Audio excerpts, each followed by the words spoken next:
Nous bénissons le Seigneur pour ce moment. Bon dimanche à tous. J'espère que vous avez passé un bon week-end. Et ce matin, à la grâce de Dieu, nous sommes encore là. Nous disons merci au Seigneur pour ses bienfaits. Nous lui sommes très reconnaissants pour la vie qu'il donne à chacun de nous. Et ce matin, bien-aimés, nous allons nous entretenir sur un sujet que j'ai à cœur. Nous allons prendre nos Bibles dans Genèse chapitre 13.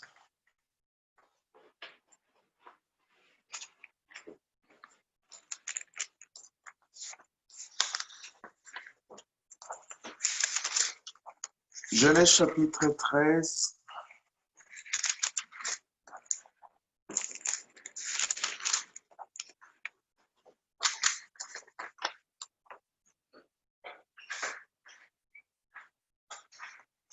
À partir du verset 16.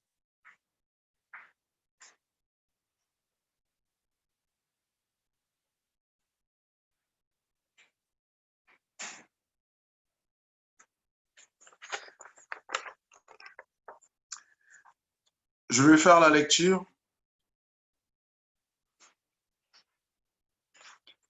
Je remonte un peu plus haut pour nous donner une idée, pardon. Je vais lire toujours dans Genèse 13. Je commence au verset 4. À l'endroit où ils avaient dressé sa tente,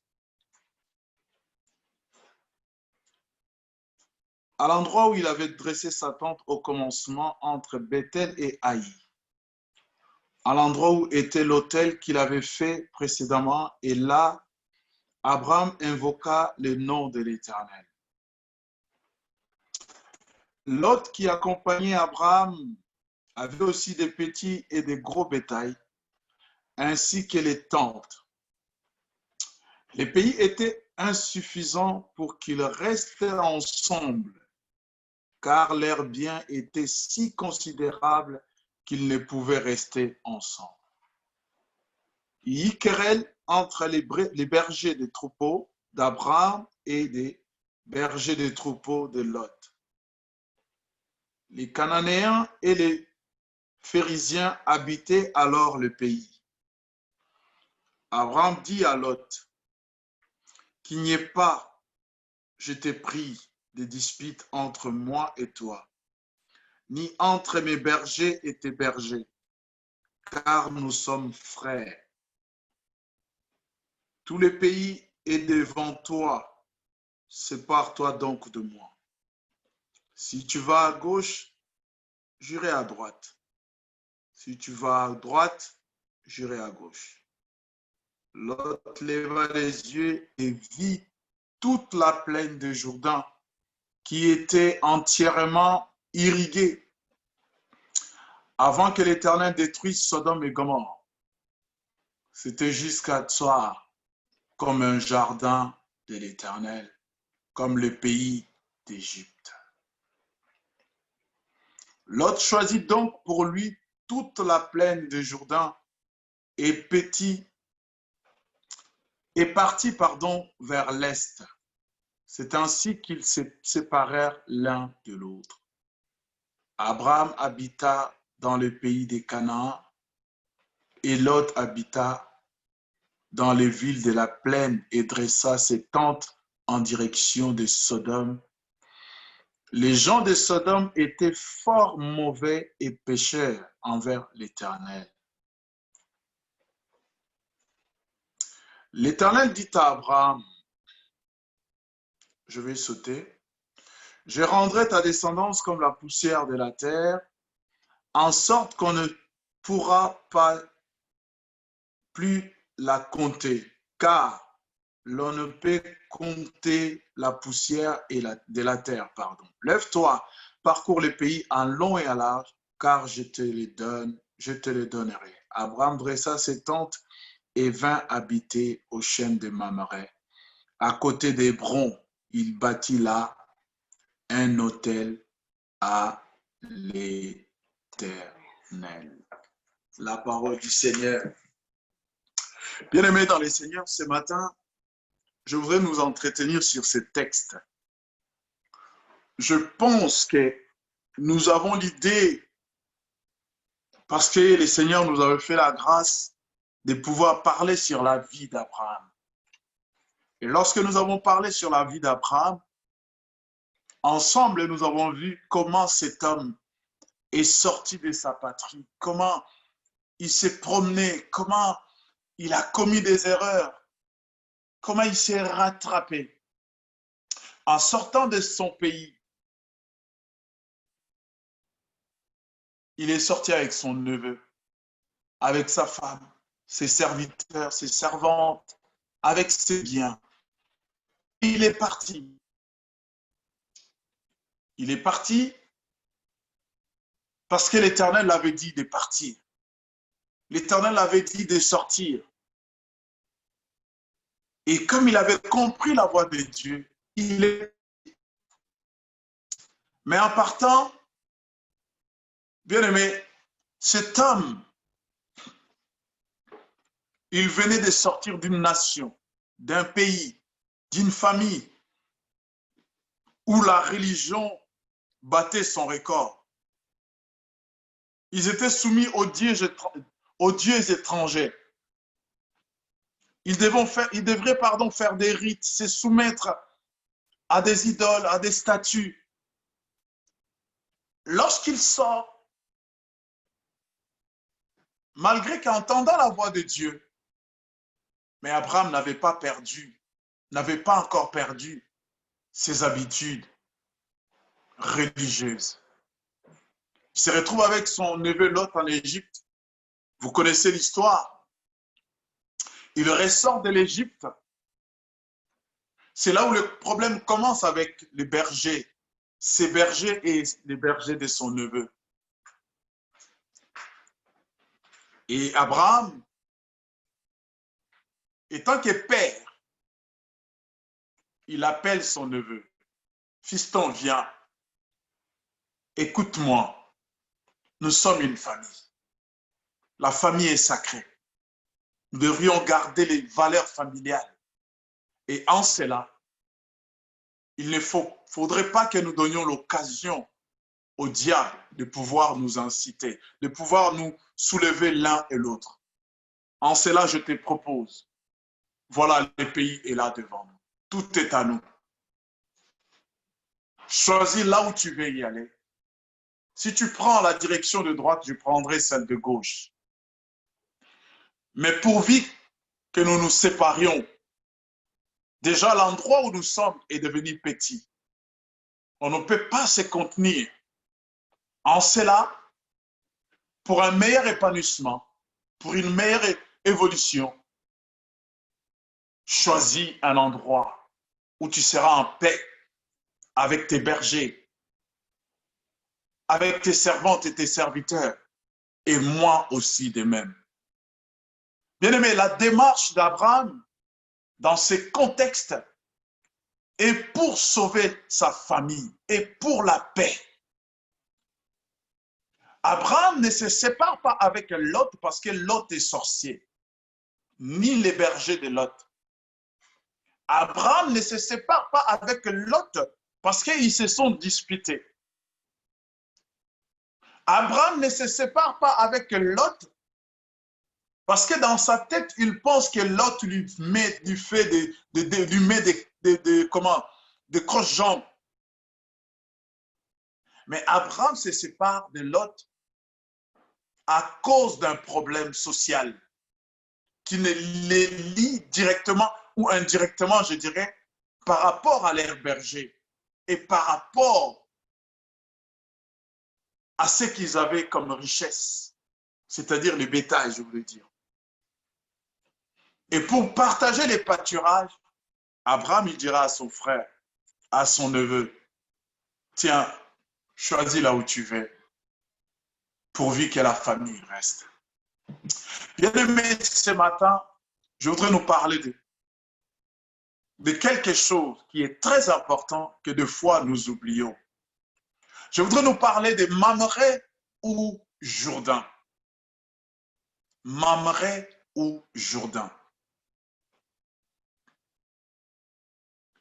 Abraham dit à son neveu Lot,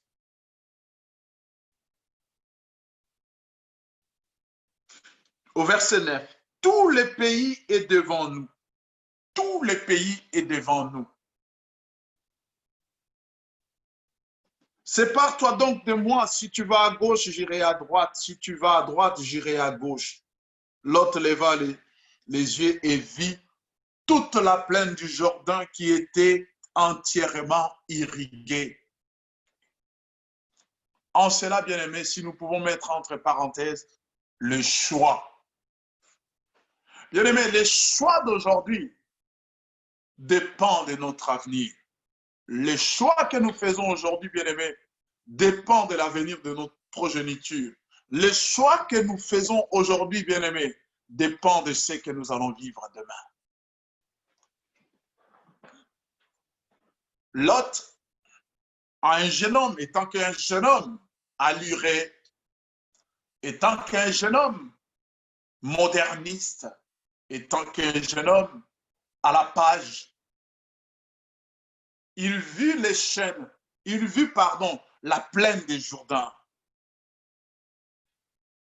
Bien-aimé, Jourdain et ses fleuves et cette rivière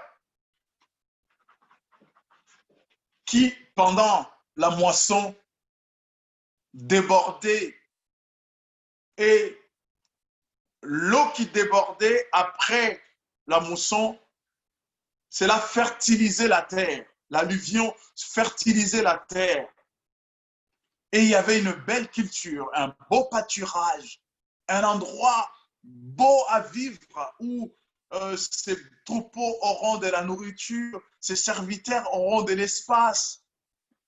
Et la Bible dit, cette plaine était à côté de Sodome. Oui, bien-aimé, Mamré ou Jourdain.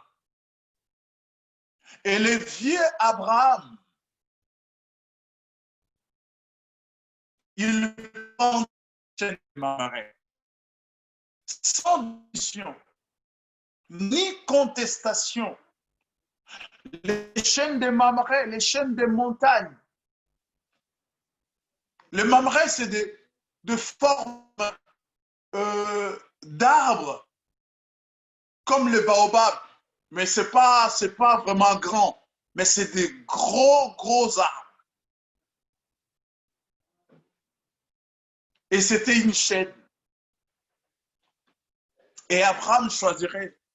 Il ne choisira pas, on ne lui laissera pas le choix. C'est lui qui dit à son neveu de choisir, et son neveu fait le choix de se plaindre des Jourdains.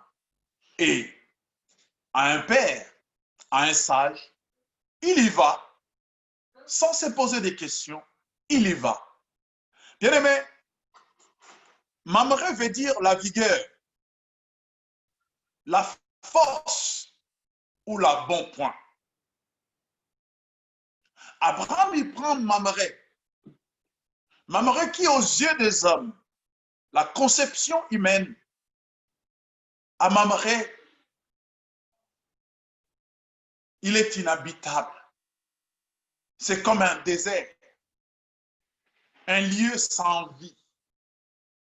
Et Abraham va séjourner là-bas. Oui, bien-aimé, cela peut nous paraître un peu logique parce que c'était son choix. C'était pas son choix, c'était son souhait. Que si son neveu prenait à gauche, lui devrait prendre à droite. Et il s'est retrouvé là. Et les jeunes gens, Lot, comme je disais, il se retrouve dans un milieu hypé, dans un milieu paisible, où la vie coule à merveille, où la modernité règne, où tout le monde est connecté, où tout le monde parle la langue, tout le monde roule en belle voiture. Tout le monde s'habille bien. Tout le monde a une belle femme, un bon homme. De bel hommes, de belles femmes. Où la musique, lorsqu'on commence à chanter, on a des frissons. Lorsque le pasteur parle, on a l'impression que le Saint-Esprit est descendu. Où la vie, les gens vivent. Et la Bible dit, comme je l'ai dit, cette plaine était voisine de Sodome. Vous connaissez bien aimé l'histoire de Sodome. Dans le verset 13, la Bible dit ceci. Les gens de Sodome étaient fort mauvais et pécheurs envers l'Éternel. Oui, bien-aimés, nous sommes face à la vigueur et à cette rivière Jourdain. Je l'ai dit, Jourdain est l'image de déclin. Jourdain est l'image d'une décharge. Jourdain est l'image d'un obstacle. Pourquoi je dis cela? La Bible dit, lorsque nous lisons dans les évangiles, les gens venaient se faire baptiser chez Jean en confessant publiquement leurs péchés. Et après, ils passaient dans les eaux de baptême. Ils mouraient et ils ressuscitaient avec Christ. Voilà pourquoi je dis, c'est les lieux, c'est les lieux, c'est une décharge. Jourdain, c'est un obstacle. Lorsque Moïse arrive devant le Jourdain pour entrer en Canaan, bien aimé, nous voyons qu'il n'a pas pu. Le Jourdain doit nous rappeler notre vie passée. Le Jourdain doit nous rappeler comment nous sommes, comment nous avons marché. Et pour entrer dans les eaux du Jourdain, il faut les reconnaître. Reconnaître ses torts, reconnaître ses péchés, reconnaître son état de perdition. Dieu avait dit à Moïse, à cause de ta désobéissance, tu n'entreras pas en Canaan. Parce que tu as frappé les rochers plus de fois que je t'avais demandé. Bien aimé, combien de fois, oh, ça c'est un autre sujet, combien de fois n'avons-nous pas frappé les rochers autant de fois que le Seigneur nous avait demandé? Combien de fois? Quel est le choix que tu fais ce matin? Est-ce que tu choisis la plaine ou tu choisis les Jourdains? Je vais parler un peu de Mamré. À Mamré, bien-aimé, c'est là où, je l'ai dit, Mamré, l'image du désert.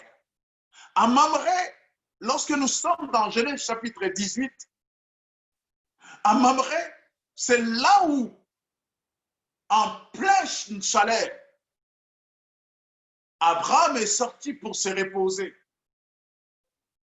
Et la Bible dit, lisons cela parce que nous ne sommes pas loin.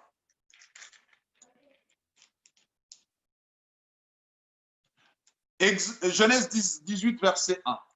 L'Éternel lui apparut au chêne de Mamré, tandis qu'il était assis à l'entrée de sa tente pendant la chaleur du jour. Oui. Pendant qu'il était assis, pendant la chaleur du jour, pendant qu'il faisait très chaud, pendant qu'il était préoccupé de la chaleur,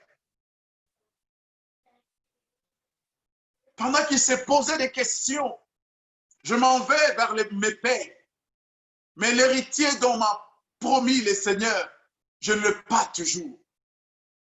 Pendant qu'il regrettait peut-être de son choix, oh, j'aurais pu prendre le Jourdain. Peut-être qu'à ce moment, je serais dans la rivière en train de me baigner pour me rafraîchir. Oh, si j'avais su, pourquoi je me retrouve ainsi? Pourquoi des choses pareilles n'arrivent-elles qu'à moi? Pourquoi je suis tel que je suis? Pourquoi les choses n'avancent pas? Alors que Dieu me les avait promises. Pourquoi je les ai pas encore eues? Pourquoi les choses tardent? Mameret, c'est les lieux de réflexion. Mameret, c'est les lieux du repos, malgré les inquiétudes. David disait dernièrement, lorsque nous avons étudié les dimanches, il disait, malgré les guerres, malgré les armées qui se liguent contre moi, mon cœur sera plein de confiance. C'est ce que le Seigneur nous demande. Et la Bible dit, bien aimé, dans cette atmosphère, dans ce climat de chaleur, où je ne sais pas, peut-être qu'Abraham était torse nu, en train de prendre l'air. Je ne sais pas. Mais c'est à ce moment-là, bien aimé, que l'Éternel lui apparaît. L'Éternel vient. La Bible dit, il leva les yeux et il vit debout. Il vit 3 hommes debout près de lui. Alléluia. Bien-aimé, Mamré, peut-être l'image de cette vie, de cette situation que tu es en train de passer. Mamré, bien-aimé, c'est l'image de cette vie, de cette situation qui t'accable. Mamré, bien-aimé, c'est l'état où tu te retrouves aujourd'hui. Tu te poses des questions. Tu as la promesse. Tu te dis, oui, j'ai pris la décision, l'engagement de servir le Seigneur, de suivre le Seigneur. Mais pourquoi les choses n'avancent pas? Oui, bien-aimé, c'est normal. Toutes les questions que nous pouvions nous poser, c'est normal. Et tant qu'humain, cela est normal. Parce que l'avenir nous est caché. Nous ne connaissons pas les lendemains. Voilà pourquoi la Bible dit, les lendemains, c'est le plan de Dieu. Les lendemains, c'est entre les mains de Dieu. Le lendemain suffit à Dieu. Nous contentons-nous d'aujourd'hui. Et pendant ce moment, bien-aimé, je ne sais, comme je disais, dans quel état cet homme était physiquement. Mais je crois qu'Abraham était décontracté. Parce que la Bible dit, pendant la grande chaleur. Et c'est pendant ce moment de décontraction que le Seigneur lui est apparu. Le Seigneur lui vient en aide pour lui apporter sa consolation, pour lui apporter son assistance, pour lui apporter sa paix. Au moment où je parle, je ne connais pas ta situation. Je ne sais pas par quel chemin tu es en train de passer. Je ne connais pas de situation, la vie que tu es en train de mener. Je ne connais pas quelle est la chose qui te fait accroupir. Je ne connais pas quelle est la chose qui te fait saigner, tu pleures. Mais je prie et je prophétise sur ta vie. Que le Seigneur apparaisse sur ta situation. Que le Seigneur apparaisse sur ta vie afin d'apporter la consolation et la promesse divine au nom de Jésus. C'est ça la promesse. C'est ça la différence que Dieu fait à ses enfants. Bien-aimé, qu'importe l'endroit où tu es, aussi longtemps que tu as gardé la foi, la persévérance, oh bien-aimé, dis-toi, le soleil apparaîtra. Dis-toi, la main de Dieu agira pour toi et pour ta cause. Le Seigneur t'apportera la délivrance. Parce que tu as choisi, non pas par la vue, mais par la foi. Abraham est allé habiter à Mamré par la foi. Mais Lot, son neveu bien-aimé, lui, il a choisi par la vue. Alléluia. Mamré, c'est le lieu de l'héritage. Mamré, c'est là où le Seigneur vient encore renouveler sa promesse. Quelles que soient tes pleurs, tes larmes, dis-toi aussi longtemps qu'il y a la promesse, aussi longtemps que Dieu est vivant, tu enfanteras ta promesse, tu verras ta promesse, tu mangeras les fruits de ta promesse. si tu es fidèle, tu persévères dans la foi, dans les épreuves, dis-toi, bien-aimé, tu toucheras et tu verras la main de Dieu, l'intervention divine s'accomplir pour t'apporter ton héritage. Nous lisons cela dans Genèse chapitre 35, bien-aimé. Après que Dieu ait parlé à Abraham, la Bible dit ceci, au verset 27. Jacob arriva auprès de son père Isaac à Mamré, qui est près de Bon, où habitaient Abraham et Isaac avaient immigré. Qu'est-ce que je voulais dire par là, bien-aimé? Nous voyons que même après Abraham, Isaac a habité Mamré. Et de même, Jacob, il vient pour habiter à Mamré. C'est le lieu de ton héritage. Je disais au début de mon message, le choix que nous faisons aujourd'hui, bien-aimés, cela n'implique pas seulement nos vies, implique aussi la vie de nos enfants. Les choix que nous avons faits de choisir le Seigneur, de les servir, de les suivre, et nous essayons par la grâce de Dieu d'inculquer la même éducation spirituelle, la même éducation, passez-moi l'expression chrétienne, à nos enfants. C'est une sémence que nous sommes en train de planter. C'est un souhait que nous émettons pour dire comme quoi je veux aussi que mes enfants, je veux aussi que mon enfant soit comme. Voilà, bien aimé, le choix d'Abraham. Il a accepté Mamré, malgré l'inconfort, malgré tout ce qu'il y avait dans Mamré, il a accepté Mamré. Bien aimé, la Bible dit, les voies de Dieu sont insondables. Dieu ne juge pas par la vue. Dieu regarde le cœur. Et lorsque Dieu fait un choix, bien-aimé, il fait sortir les enfants d'Israël de l'Égypte. Il ne prend pas les raccourcis. Il prend les chemins détournés. Parce que son peuple, ce peuple, il avait à apprendre de Dieu. Il ne pouvait pas hériter sans avoir appris de Dieu. Je voudrais te dire ce matin, les chemins, les choses que tu vis aujourd'hui, apprends de Dieu. Tu es dans l'école de Dieu. Tu es dans la formation avec Dieu. Assimile cela, garde cela. Cela te servira. Lorsque tu seras face à quelque chose que tu ignores aujourd'hui, cela te servira. Prends cela, mets ça dans ta zibichère. Un jour, tu en auras besoin et tu sortiras cette flèche devant les Philistins. Tu sortiras cette pierre devant Goliath et tu le feras tomber. Parce que tu as appris à l'école de Dieu. Tu es comme David dans l'anonymat. Tu es comme David dans la bergerie. Personne n'a vu David tuer un ours. Personne l'a vu déchirer un lion. Mais il avait ce témoignage. Parce que c'est lui qui avait vécu ces choses. Et lorsqu'il dénonce cela devant son peuple, j'ai dit, bien aimé, même ses frères ne lui croyaient pas, lui ont traité d'orgueilleux. Mais il a appris. Ce que tu as appris, tu as appris.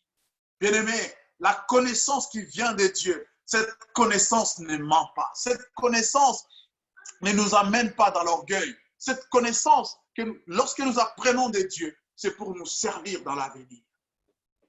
Et bien aimé, Abraham a hérité de cet endroit. Il a préparé cet endroit. Son fils Isaac, il a habité cet endroit. Il a proliféré dans cet endroit. Il a émergé dans cet endroit. Parce que cet endroit, physiquement parlant, cet endroit ne plaisait à personne. Mais Dieu avait trouvé plaisir dans cet endroit. Peut-être, bien aimé, c'est ta vie aussi. Tu t'es dit, tu te regardes, tu te dis non, je ne suis pas conforme à Dieu. Mais Dieu se plaît de toi. Dieu t'aime tel que tu es, bien-aimé. La Bible dit, venez à lui tel que vous êtes. Viens seulement tel que tu es. Ne regarde pas Mamré, ne regarde pas ton état, ne regarde pas ton infertilité, ne regarde pas tes désobéissances, ne regarde pas je ne sais quoi. Regarde ce que Dieu peut faire dans Mamré. C'est qu'est-ce que Dieu est capable de produire dans Mamré. Alléluia. Nous arrivons dans le Jourdain, bien-aimés. Nous arrivons sur les rives des Jourdain, là où la vie coule à merveille, là où tout va bien. On n'a pas besoin d'arroser. Quand il pleuvait, je disais, l'alluvion qui sortait de la mer, de la rivière, fertilisait la terre. Et les bergers et les agriculteurs n'avaient qu'à défricher la terre pour s'aimer. Lot avait une vie paisible. Il ne pouvait envier personne. Parce que son choix était fait humainement parlant. Je me suis posé la question ce matin. Est-ce que Lot avait connaissance du verset 13 de ce chapitre? Certainement oui. Certainement oui. La Bible dit les gens de Sodome étaient fort mauvais et pécheurs envers l'Éternel. Est-ce que Lot, en faisant son choix, est-ce qu'il s'était posé des questions? Je vais être voisin des antichrists. Je vais être voisin avec les gens qui n'aiment pas le Seigneur. Quelles sont les précautions que je dois prendre? Oui, bien-aimés, nous avons fait les choix même de nos églises. Nous avons fait les choix même de nos pasteurs. Nous avons fait les choix même des pays où nous habitons. Nous avons fait les choix de nos conjoints, de nos conjointes. Nous avons fait les choix, bien-aimés. Est-ce que nous avons étudié les pour et les contre, les avantages et les inconvénients? Bien-aimé, j'ai fait le choix de travailler dans les transports, mais j'avais vu seulement les côtés positifs, l'indépendance.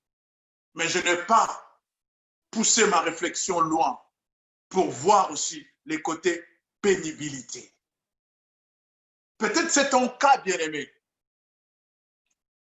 J'ai fait un choix un jour de fréquenter une église parce que la musique, elle était belle. La louange, elle était ouf, au top.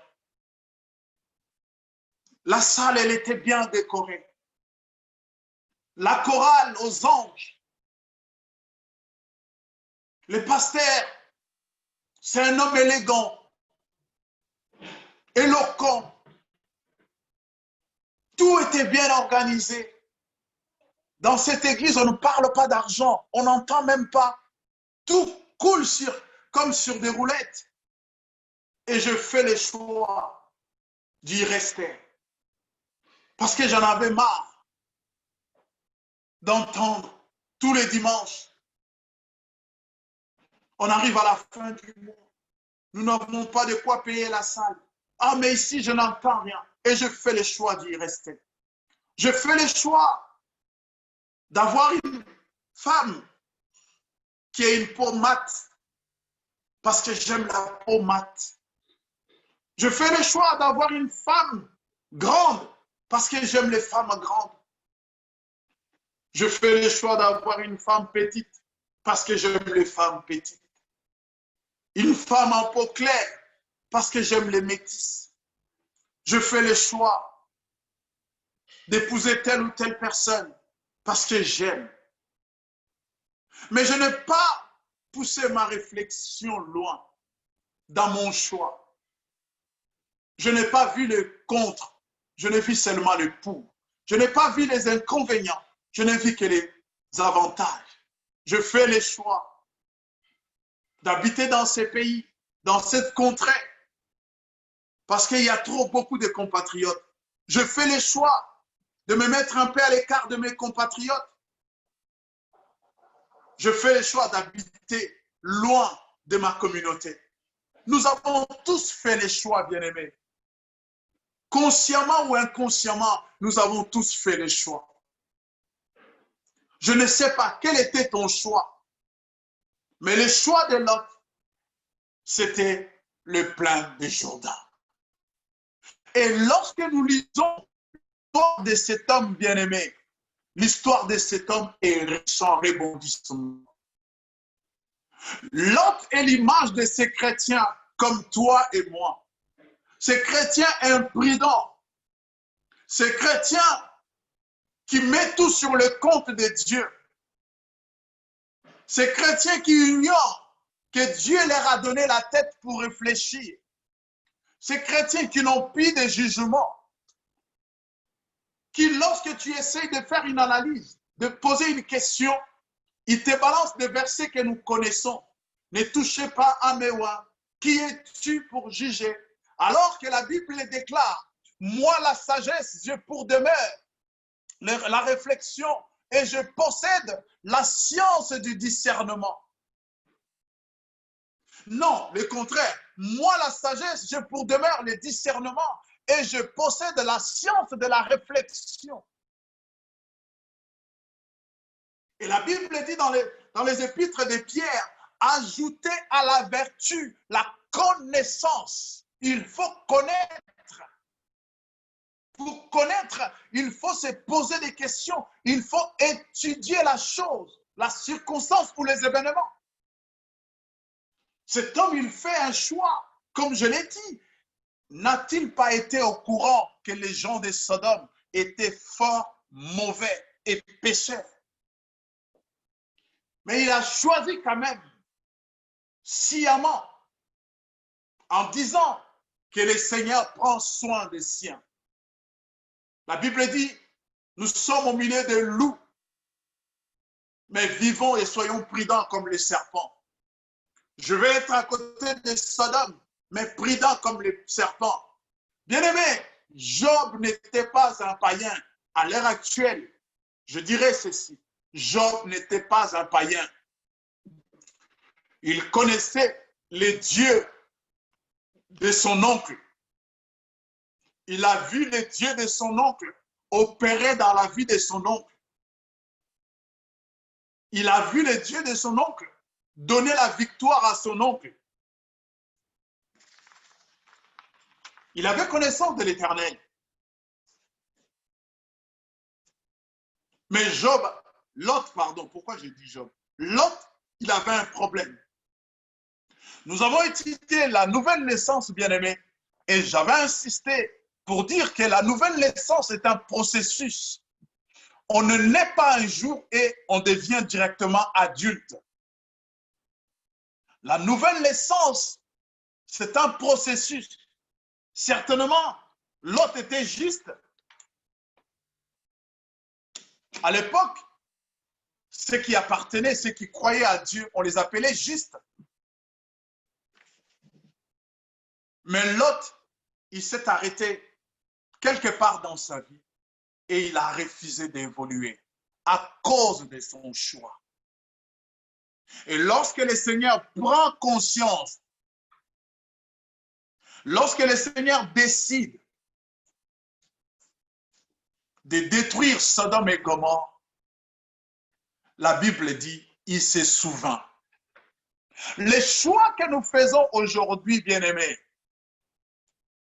si c'est pour la cause de Dieu, si c'est pour la gloire de Dieu, bien-aimés, Dieu se souviendra de nos familles. Dieu se souviendra de nôtres. Mais nous restons fidèles. La Bible dit Dieu s'est souvenu de son neveu, d'Abraham et de son neveu. Et Lot a été sauvé de la destruction de Sodome et de Gomorrhe. Je disais des choix. Lorsque Lot est parti habiter au Jourdain, Lot, il avait une femme. Et quand nous lisons l'attitude de la femme de Lot, dans Genèse 19, verset 6, parce que nous sommes, lisons, Genèse 19, verset 26, la femme de Lot regarda en arrière et devint une statue de sel.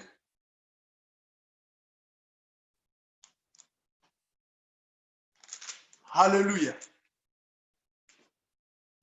Le choix d'aujourd'hui, bien-aimé, soit ça nous tire vers le haut, soit il nous laisse tout en bas de l'échelle. L'image et les comportements, l'ajustement de la femme de Lot, c'est le genre de personnes qui regrettent leur passé. Pas dans le mauvais sens. Ah, si j'avais été, il ne fallait pas. Pourquoi nous sortons de Sodome? Pourquoi la vie est ici? Nous allions où? Nous allons rejoindre tonton Abraham. Là-bas, il n'y a rien. Nous allons où? Elle retourne pour regarder son héritage, sa richesse. Elle regrette d'avoir quitté le monde. Elle voulait de temps en temps aller faire un tour, voir encore l'homosexualité, la bestialité, tout ce qui régnait dans Sodome et Gomorrhe. C'est ce qui se passe aujourd'hui, bien-aimés. Il y en a beaucoup dans nos églises, bien-aimés, ils sont déjà devenus des statues de sel. Ils se sont retournés. Ils sont devenus rétrogrades. Écoute-moi bien. Il y a encore de l'espérance. Seulement tourne-toi. Va dans la direction où le Seigneur te montre. C'est lui qui a ta vie entre ses mains. Il ne peut jamais se tromper. Il est la lumière qui brille dans les ténèbres de ta vie. Il est la solution à tes problèmes. Ne sois pas comme la femme de Lot. Regrette le passé tout en disant j'ai honte de mon passé. J'ai horreur de mon passé. Je ne peux même pas retourner voir mon passé. Il est sale. Ne te plaît pas à regarder la saleté de ta vie passée. Contente-toi de regarder la croix. Tu es dans le Jourdain. Tu as oublié que le Jourdain, c'est le lieu de la purification. Les lieux d'identification. Les lieux de la mort et de la résurrection. Bien-aimé, j'ai parlé de choix.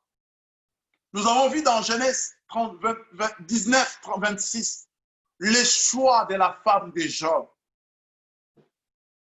Job avait choisi cette femme. Il avait fait le choix. Il se retrouvait dans Sodome. Sa femme, elle était à ses côtés.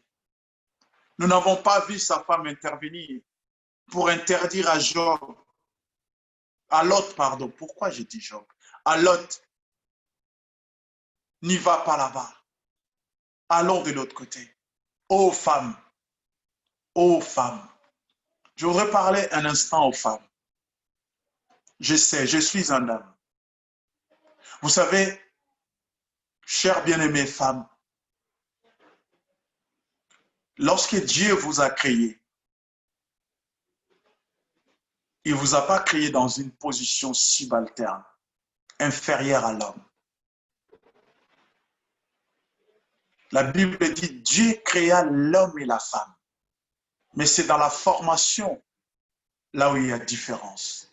Et j'ai toujours dit, la femme ne vient pas directement de la terre. La femme sort d'un produit fini de la terre, la côte de l'homme. Et dans la pensée de Dieu, dans le plan de Dieu, dans la vision de Dieu, dans la notice de Dieu, la femme est une aide, comme le Saint-Esprit est pour les chrétiens. La femme est une aide pour l'homme. Femmes, priez que vous soyez des aides pour vos maris.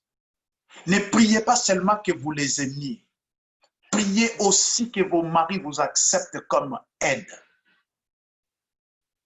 Tu n'es pas là à côté de ton homme pour l'aduler, je sais pas, pour l'adorer.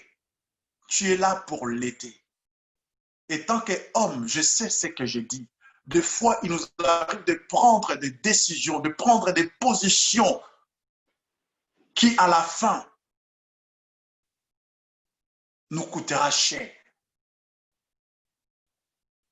Combien de fois je ne me suis pas cogné la tête pour avoir refusé l'aide de ma femme.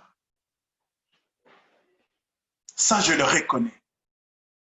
Combien de fois je ne me suis pas fait rouler parce que ma femme m'avait interdit, je me suis entêté, je fais. Hommes, vous aussi, nous aussi, ayons de l'humilité. Nos femmes ne sont pas à nos côtés comme des accompagnants. Elles sont là pour nous aider. Si vous avez une femme qui vous aide, estimez-vous heureux. Si tel n'est pas le cas, priez pour que Dieu fasse de votre femme une aide pour vous. Regardez la vie de cet homme. Je ne sais pas si vous savez comment il a fini.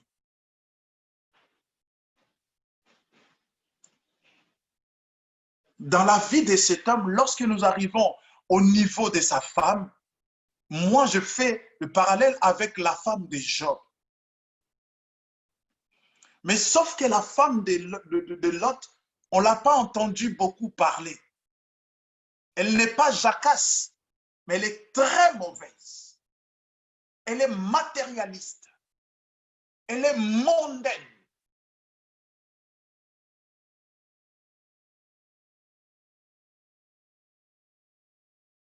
Elle aime le plaisir plus que Dieu.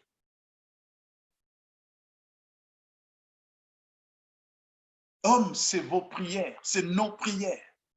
Que nos femmes ne soient pas matérialistes. Ah, t'as vu la télé la télé de... Hein? Ah, moi, je veux la même télé. Oh, oh, oh, l'envie. Tu n'envieras pas la maison de ton frère. Ah, tu vois, c'est ça, Gucci, là. Ah, j'avais vu. Tu n'envieras pas. Oh, hommes, priez pour vos femmes. Le choix de son conjoint. Et nous aussi, écoutons nos femmes. Analysons, ne refusons pas seulement en bloc. Et cet homme, c'est comme toi et moi. Nous avons fait le choix, je le disais, de nos travaux, de nos travails. Nous avons fait le choix de nos amis. Nous avons fait le choix aujourd'hui qui dépend de nos héritiers. Les choix que nous faisons aujourd'hui dépendent de la vie aussi de nos héritiers. Cet homme a fini dans l'inceste. L'inceste total. L'inceste total. À cause du mauvais choix. À cause du mauvais choix. Fais attention que tu te retrouves en enfer à cause du mauvais choix.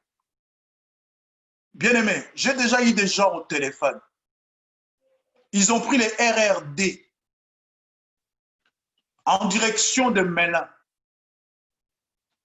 pour descendre à Montgeron. Mais ils n'avaient pas fait attention que les trains passaient par Corbeil. Ils se sont trompés consciemment. Dans quelle église es-tu? Est-ce que tu es là parce que l'église est belle? Est-ce que tu es là parce que le pasteur parle bien? Est-ce que tu es là parce que la parole est prêchée dans toute la vérité et les gens s'efforcent à marcher selon ce qui est écrit? Le choix du fiancé que tu as aujourd'hui, est-ce que c'est un choix réfléchi? On ne se marie pas pour essayer. On ne vient pas au mariage pour essayer. Je vais goûter un peu s'il y a du sel. S'il n'y a pas, je vais... On ne vient pas au mariage avec cette attitude. Les mariages, bien aimés, on ne joue pas avec les mariages. Beaucoup ont pris des décisions, ont fait des choix comme ça à la légère. et aujourd'hui, il regrette. Il regrette. Nous, serviteurs de Dieu, notre rôle est d'aider les jeunes à se marier et à bien se marier. Faire comprendre aux jeunes, le mariage, ce n'est pas ce que nous voyons. Le mariage, ce n'est pas la fête, ce n'est pas voile, ce n'est pas limousine, ce n'est pas réseaux sociaux. Le mariage, c'est autre chose. C'est autre chose. Le mariage, c'est un rocher, c'est un roc. Et à l'intérieur, il y a une matière grise. L'homme et la femme doivent casser ces rochers pour pouvoir extraire cette matière qui est à l'intérieur. Mais bien aimé, si tu as choisi un mauvais partenaire, tu vas souffrir. Tu vas souffrir. Et ces rocs-là se cachent, il ne peut se casser que par deux personnes. Voilà pourquoi je disais tout à l'heure, Dieu a mis la femme aux côtés de l'homme comme une aide. Si toi et ta femme, ou toi et ton homme, vous êtes comme Greg Kali et Baptiste sur les rings, bien aimés, retournons à Jourdain.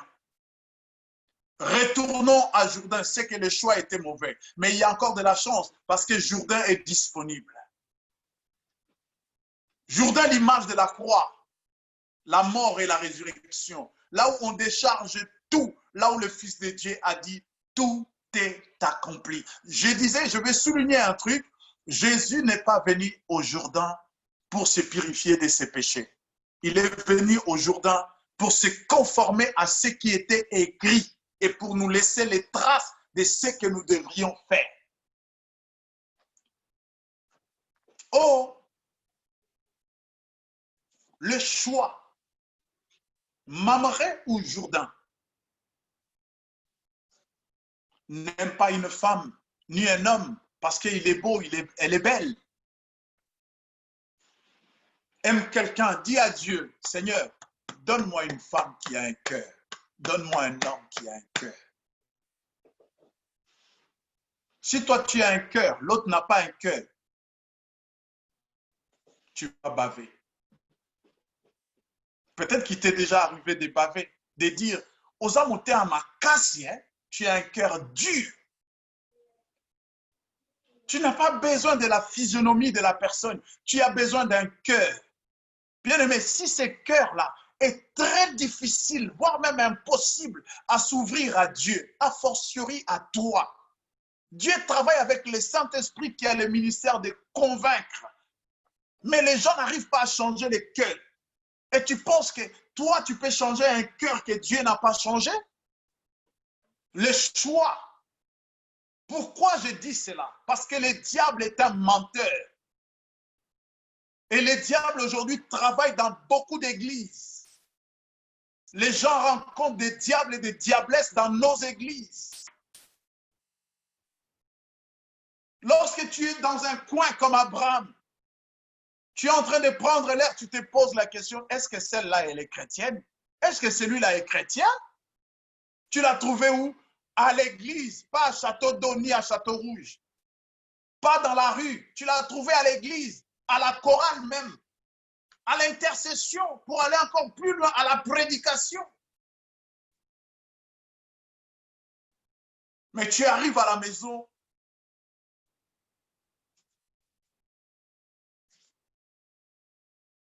il n'est pas passé par la croix. L'homme, la femme avec qui tu vis, tu ne reconnais plus personne. Tu ne le reconnais plus. Tu te poses des questions. Oui, bien-aimé, tu t'es trompé. Accepte-les, tu t'es trompé. Mais la grâce est encore disponible. Si Dieu peut changer le cœur d'un homme, c'est lui qui fait souffrir sa femme.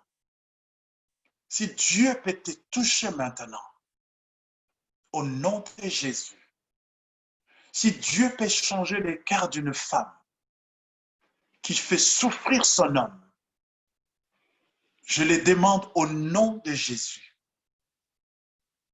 On ne vient pas dans les mariages pour souffrir, bien-aimé. Les mariages, c'est un havre de paix. C'est un havre de paix. Je ne sais pas pourquoi j'insiste sur cela. Je crois que c'est un sujet que les diables utilisent aujourd'hui pour détruire la cellule de la nation qui est la famille. Voilà pourquoi je les dénonce aujourd'hui.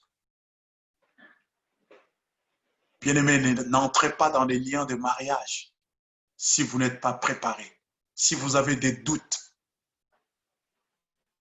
Ce n'est pas un péché de dire à un fiancé, à une fiancée comme quoi, prenons le temps. Je ne pense pas que c'est le bon choix, que d'y entrer et de souffrir. La Bible dit ceci, dans le livre des Proverbes, c'est la bénédiction de l'Éternel qui enrichit. Et elle ne se fait suivre d'aucun chagrin. Bien-aimé, si ton mariage est devenu ton chagrin, je ne te demande pas de gêner. Cela ne demande pas de gêne. Cela demande de connaître. Cela demande de réfléchir avec Dieu. Parce qu'il y a des gens qui rentrent dans des jeûnes, ils ne réfléchissent pas avec Dieu. Ils rentrent comme des perroquets. Nous allons prier pour le navire tel, nous allons détruire. Ils ne réfléchissent pas. À toi, je demande la réflexion. Prends le temps de réfléchir avec Dieu. C'est la bénédiction de l'Éternel qui enrichit. La Bible voulait dire, la bénédiction de l'Éternel, c'est vie dans la paix, dans la tranquillité, dans l'amour et dans l'épanouissement. Que le Seigneur vous bénisse abondamment. Baissons nos têtes dans la prière. Seigneur éternel, nous bénissons ton nom. Nous te rendons honneur et grâce. Nous avons parlé, Seigneur, et nous demandons ton action par ton esprit au travers de ces messages. Nous les disposons dans les cœurs de quiconque, Seigneur, mettra foi à cette parole, qu'il rencontre le Dieu des Mamré, le Dieu de l'alliance et de la promesse, au nom puissant de Jésus. Amen. Amen. Que Dieu vous bénisse. Amen. Bonjour, pasteur. Bonjour à tout le monde. Bonjour.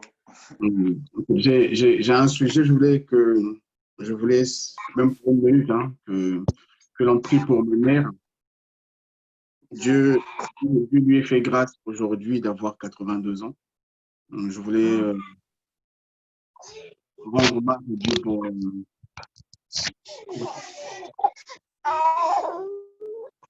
je me demande de m'aider à prier pour elle, en fait. Je ne sais pas si tu peux prier pour ça. Amen. Tu as dit qu'elle a quel âge? Elle a eu 82 ans aujourd'hui. Oh, quelle grâce. Quelle grâce. Quelle grâce. J'ai pas entendu parce que les enfants ils font du bruit. Tu as dit quoi face à tel? Je voulais que vous m'aidiez à prier pour ma mère, que Dieu a fait grâce ce matin d'avoir ses 82 ans. Je ne l'ai pas encore eu, je voulais l'appeler tout à l'heure après la prière. Ah, ok, amen. Ok.